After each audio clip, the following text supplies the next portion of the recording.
우리 함께 204장 찬양하도록 하겠습니다. 찬송가 204장입니다.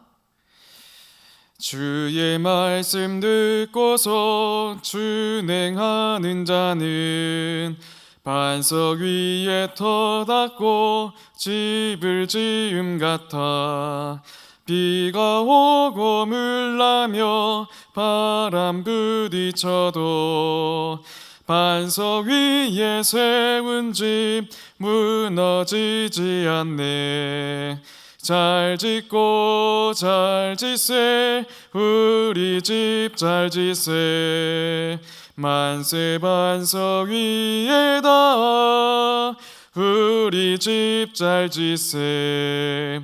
주의 말씀 듣고도 행치 않는 자는 모래 위에 터닫고 집을 지음 같아. 비가 오고 물나며 바람 부딪힐 때 모래 위에 세운 집 그게 무너지네. 잘 짓고 잘 짓세, 우리 집 잘 짓세. 만세 반석 위에다 우리 집 잘 짓세. 세상 모든 사람들 집을 짓는 자니 반석 위가 아니면 모래 위에 짓네. 우리 구주 오셔서 지은 상을 줄 때 세운 공로 따라서 영영 벌 주리. 잘 짓고 잘 짓세, 우리 집 잘 짓세. 만세 반석 위에다 우리 집 잘 짓세. 아멘.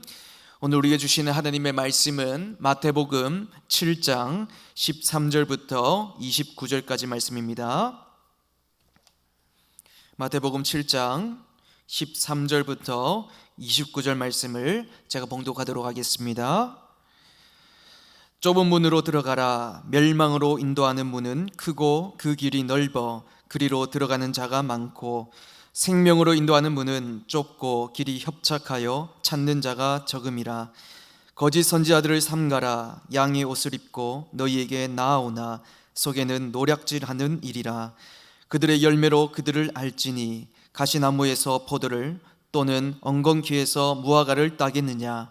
이와 같이 좋은 나무마다 아름다운 열매를 맺고 못된 나무가 나쁜 열매를 맺나니 좋은 나무가 나쁜 열매를 맺을 수 없고 못된 나무가 아름다운 열매를 맺을 수 없느니라. 아름다운 열매를 맺지 아니하는 나무마다 지켜 불에 던져지느니라. 이러므로 그들의 열매로 그들을 알리라. 나더러 주여 주여 하는 자마다 다 천국에 들어갈 것이 아니요 다만 하늘에 계신 내 아버지의 뜻대로 행하는 자라야 들어가리라. 그날에 많은 사람이 나더러 이르되 주여 주여 우리가 주의 이름으로 선지자 노릇하며 주의 이름으로 귀신을 쫓아내며 주의 이름으로 많은 권능을 행하지 아니하였나이까 하리니, 그때에 내가 그들에게 밝히 말하되 내가 너희를 도무지 알지 못하니 불법을 행하는 자들아 내게서 떠나가라 하리라.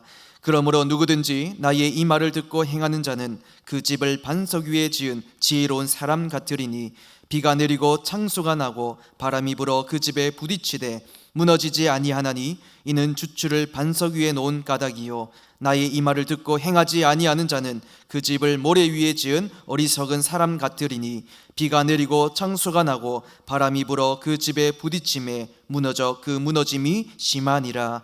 예수께서 이 말씀을 마치심에 무리들이 그의 가르치심에 놀라니 이는 그 가르치시는 것이 권위 있는 자와 같고 그들의 서기관들과 같이 아니함일러라. 아멘. 함께 기도하도록 하겠습니다.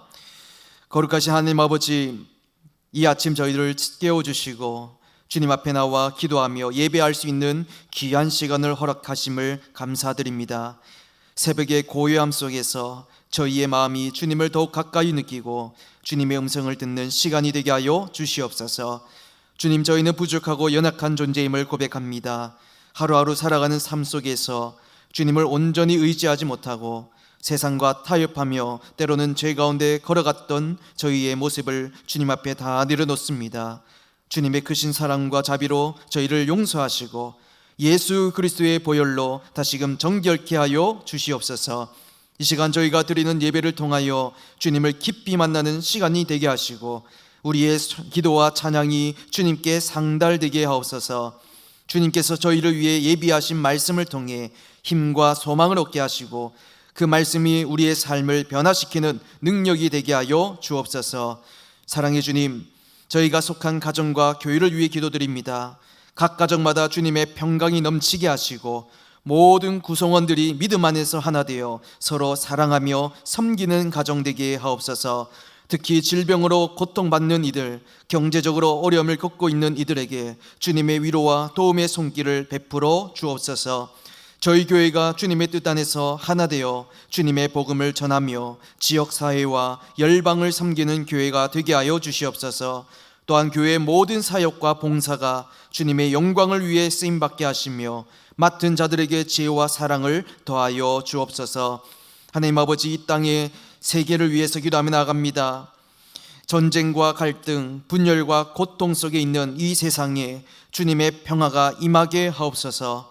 특별히 가난하고 소외된 이웃들에게 주님의 사랑이 전해지고 모든 사람들의 마음이 주님의 복음을 통해 변화되게 하옵소서.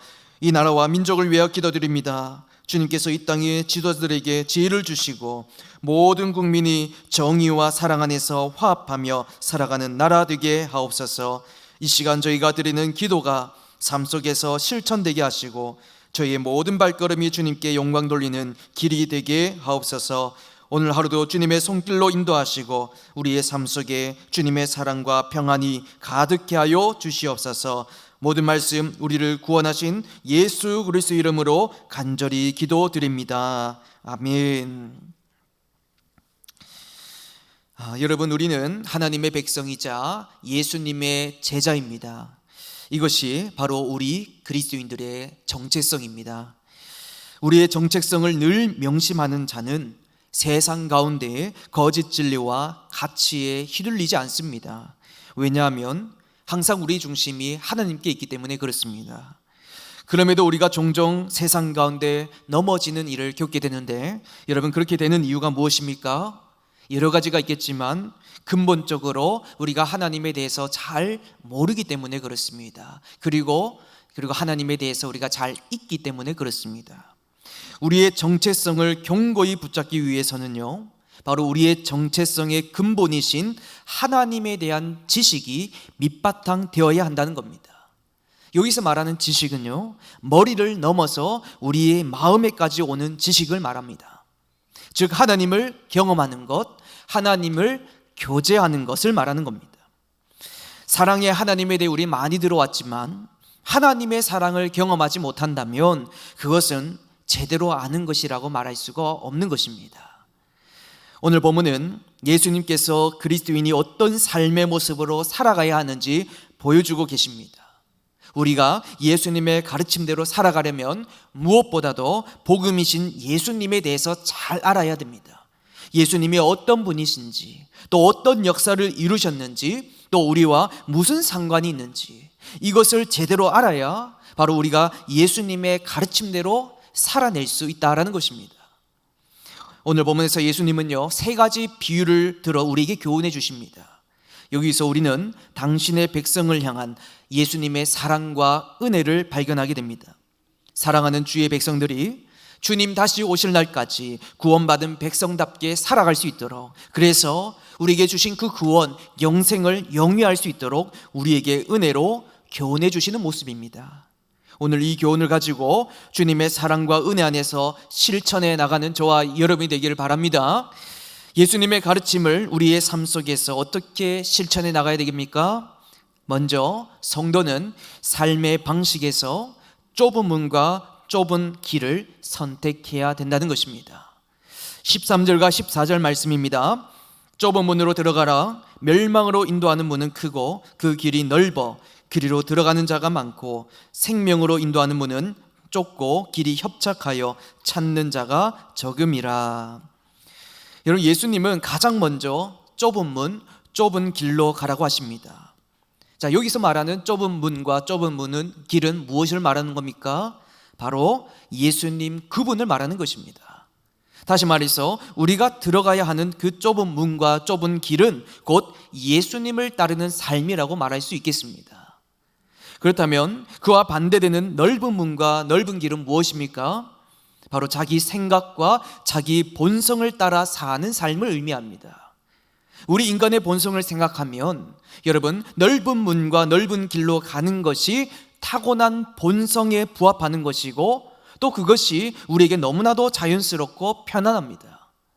요한일서 2장에서 죄인인 인간이 추구하는 것이 무엇인지 아주 정확하게 나오는데요, 그것은 바로 육신의 정욕과 그리고 안목의 정욕, 이생의 자랑입니다. 우리가 세상에 나올 때 기본적으로 탑재되어 나오는 본능입니다. 그러니 마치 목마르면 물을 찾듯이 우리는 자연스럽게 본능에 갈급해하고요, 또 본능에 충실히 행하는 것입니다. 그런데 그것에 반하는 삶이 바로 좁은 문, 좁은 길인 것입니다. 예수님을 따르는 삶은요, 세상과 우리의 정욕의 반기를 들어서 정반대의 길을 걸어가는 것입니다. 그러니 얼마나 힘들고 또 어렵고 고되겠습니까? 그런 사람들이 많이 찾지 않는 길입니다. 그런데 여러분, 예수님은 우리에게 분명히 말씀하십니다. 어디로 가야 된다고요? 바로 좁은 문과 좁은 길로 가야 한다고 말입니다. 왜냐하면 그것이 어떤 길이라고요? 생명의 길입니다. 여러분, 그 길이 바로 구원의 길이기 때문에 그렇습니다. 여러분, 세상 사람들은 모두 넓은 문과 길로 들어서겠지만 그것이 자연스럽고 당연한 것이라고, 그것이 진리라고 우리에게 말하지만 여러분, 예수님을 믿는 우리는 다릅니다. 예수님이 걸어가신 그 길로 우리가 걸어가야 할 줄로 믿습니다. 분명 그 길이 험하고 힘든 십자가의 길이지만 여러분, 그 십자가의 생명이 있고 구원이 있기 때문에 우리는 어떤 고난에서도 예수님의 길을 걸어가야 된다는 것입니다. 그리고 여러분, 중요한 것은 그 길을 우리 혼자서만 걸어가는 것이 아니라는 사실입니다. 바로 주님과 함께 우리가 걸어가는 것입니다. 여러분, 주님은요, 우리에게 분명히 말씀하십니다. 나를 따라오라고 말입니다. 여러분, 우리가 개척하는 것이 아닙니다. 바로 우리 앞에 걸어가시는 그 예수님만 바라보고 따라가면 되는 것입니다. 사랑하는 여러분, 항상 주님을 바라보며 또 주님을 따라가는 그런 저와 여러분이 되시기를 바랍니다. 예수님의 가르침을 우리의 삶 속에서 어떻게 우리는 실천해 내길 수 있겠습니까? 둘째로, 좋은 나무가 되어 또 좋은 열매를 우리가 맺어야 한다는 것입니다. 15절 말씀에서 예수님은 거짓 선지자를 삼가라고 말씀하십니다. 그 당시에도 여전히 거짓 진리를 선포하는 그런 거짓 선지자들이 많이 있었습니다. 사실 모든 시대마다 거짓 진리는 늘 편만했습니다. 오늘날도 예수님의 복음을 배척하는 그런 거짓 가르침들이 많이 보게 되는데요, 이러한 상황에서 우리에게 중요한 능력이 있다면 그건 무엇입니까? 바로 영적 분별일 것입니다. 무엇이 진리인지 무엇이 거짓인지 바로 아는 힘이 여러분 중요하다는 겁니다. 이에 대해 여러분, 예수님은 어떻게 분별하라고 말씀하십니까? 17절 말씀입니다. 이와 같이 좋은 나무마다 아름다운 열매를 맺고 못된 나무가 나쁜 열매를 맺나니. 다시 말해서 여러분, 그 열매를 보면 금방 알 수 있다는 것입니다. 이 나무가 좋은 나무인지 아닌지를 분별할 수 있는 방법은요, 바로 나무에 맺히는 그 열매를 보면 되는 것입니다. 그렇다면 여러분, 좋은 열매란 무엇입니까? 여기서 말하는 좋은 열매는요, 크고 잘 되는 것을 말하는 것이 아닙니다. 단순히 교회가 부흥되고 잘되고 커지는 것, 여러분, 우리 눈에 보이는 것을 보고 여러분, 주님은 좋은 열매라고 말하지 않습니다. 주님이 말씀하시는 좋은 열매는 단 한마디로 말하자면 바로 구원의 열매를 의미합니다. 즉, 하나님의 뜻대로 구원의 열매를 맺는 것이 바로 우리의 모습인 것입니다. 그 구체적인 모습은요, 분명 사랑과 화평, 또 자비와 오래 참음, 선함과 충성, 그리고 절제입니다. 그러나 여기서 우리가 늘 조심해야 할 것은요, 성급하게 판단하는 일입니다. 여러분, 나무에서 열매가 열리는 과정을 보면, 여러분, 열매가 맺히기 위해서는 무엇이 필요합니까? 바로 시간이 필요합니다. 어떤 나무는 상대적으로 빠르게 열매를 맺을 수 있습니다. 그러나 또 어떤 나무는 느리게 열매를 맺기도 합니다. 여러분, 우리도 마찬가지입니다. 단순히 우리 눈에 보이는 그 모습에 미리 판단하는 우를 범해서는 안 된다라는 것입니다. 누군가는 빠르게 열매를 맺지만 또 누군가는 나중에 열매를 맺을 수 있는 것입니다. 따라서 우리는 성급하게 판단하지 말고 오직 나 자신을 위해서, 그리고 또 다른 성도들을 위해서 늘 우리가 기도해야 될 줄로 믿습니다. 여러분, 우리 모두가 좋은 열매를 맺음으로 좋은 나무임을 드러내며 우리를 통해 여러분 이 땅에 구원의 역사가, 구원의 열매가 많이 맺혀지기를 주님의 이름으로 소망합니다. 예수님의 가르침을 우리의 삶 속에서 어떻게 실천해 나가야 됩니까? 마지막으로 신앙의 토대가 튼튼한 집을 지어 나가야 된다는 것입니다. 예수님은 산상에서의 주옥과 같은 가르침을 마무리하면서 지금 가장 중요한 결론으로 이 설교를 마치십니다. 24절 말씀입니다. 그러므로 누구든지 나의 이 말을 듣고 행하는 자는 그 집을 반석 위에 지은 지혜로운 사람 같으리니. 여러분, 주님을 따라가며 좋은 열매를 맺는 사람은 분명 지혜로운 사람입니다. 그리고 믿음의 사람일 것입니다. 우리 인생의 마지막이 어디인지 아는 사람은 이 땅에서 어떻게 우리가 살아가야 하는지 잘 알 것입니다. 여러분, 우리의 마지막은 바로 주님 앞에 서는 것입니다. 따라서 이 땅에서 주님을 따라 사는 것이 바로 지혜인 것입니다. 그런데 이것을 알아도 여러분, 주님을 따라 살아가는 것이 쉽지는 않습니다. 왜 그렇습니까? 바로 우리의 믿음의 문제 때문에 그렇습니다. 아무리 지혜가 있다 해도 그렇게 사는 것은 또 다른 부류이기 때문에 그렇습니다. 즉, 여러분, 우리의 믿음이 바탕이 되어야 여러분 지혜롭게 또 우리가 행할 수도 있다라는 것입니다. 여러분, 예수님께서 분명히 말씀하십니다. 지혜로운 사람은 반석 위에 지은 집이라고 말입니다. 믿음의 반석 위에 지은 지혜로운 저와 여러분이 되시기를 축복합니다. 여러분, 주님을 믿는 믿음이 굳건해야 주님을 따라 좁은 문, 좁은 길로 가지 않겠습니까? 우리의 믿음이 굳건해야 여러분 구원의 열매를 맺히지 않겠습니까? 그리고 무엇보다 믿음이 굳건해야 세상에서 오는 어떤 풍파에도 우리가 무너지지 않는 여러분 그런 삶을 우리가 살 수 있지 않겠습니까? 여러분, 우리의 믿음은요, 행함이 있는 살아있는 믿음이 되어야 됩니다. 주의 말씀에 따라 살아가는 믿음이 바로 우리의 믿음이 되기를 소망합니다. 말씀을 맺겠습니다. 여러분, 예수님은 우리에게 세 가지 모습을 요구하십니다. 그 첫 번째로 좁은 문과 좁은 길로 걸어가는 것입니다. 두 번째로는 좋은 열매를 맺는 것입니다. 마지막 세 번째로는 반석 위에 집을 짓는 것입니다. 이것이 바로 우리가 사는 길이요, 생명의 길이기 때문에 그렇습니다. 세상은 이렇게 사는 우리에게 어리석다고 손가락질을 할 테지만 여러분, 마지막에 누가 어리석은 자인지 분명히 드러나게 됩니다. 우리는 인생의 마지막을 잘 알고 있습니다. 그렇다면 우리가 이 땅에서의 삶의 모습은 아주 명백합니다. 주님이 걸어가신 길을 따라가며 여러분 구원의 열매를 맺고 지혜롭게 살아가는 것입니다. 여러분, 이렇게 오늘 우리에게 보여주신 그 예수님의 가르침에 따라, 그리고 몸소 보여주신 그 예수님을 따라 우리가 예수님의 그 십자가의 길을 걸어가는 그런 저와 여러분이 다 되시기를 주님의 이름으로 축복합니다. 이 시간 오늘은 해외 선교와 국내 후원교회를 위해서 기도하는 날입니다. 우리 해외 선교하시는 모든 그 선교사님들에게 지혜와 능력을 더하여 주시고, 그리고 힘과 능력을 더하여 주셔서 맡겨주신 그 선교의 사명 잘 감당할 수 있도록 기도해 주시고요. 그리고 국내 후원교회들이 이 땅 가운데 많이 있는데 우리 후원교회들이 정말 그 땅 가운데 비록 힘들고 어렵지만 하지만 주님께서 힘을 더하여 주셔서 또 맡겨주신 그 땅에 교회를 세우신 이유가 있을 줄로 믿습니다.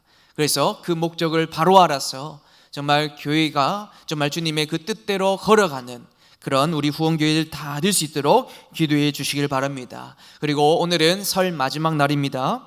주님 안에서 오늘 하루가 정말 평안한 하루가 되게 하시고 그리고 오고 가는 길 안전하게 지켜달라고 그렇게 우리가 기도했으면 좋겠습니다. 우리 두 가지 기도 제목으로 함께 주여 이름 외치며 기도하며 나가도록 하겠습니다. 주여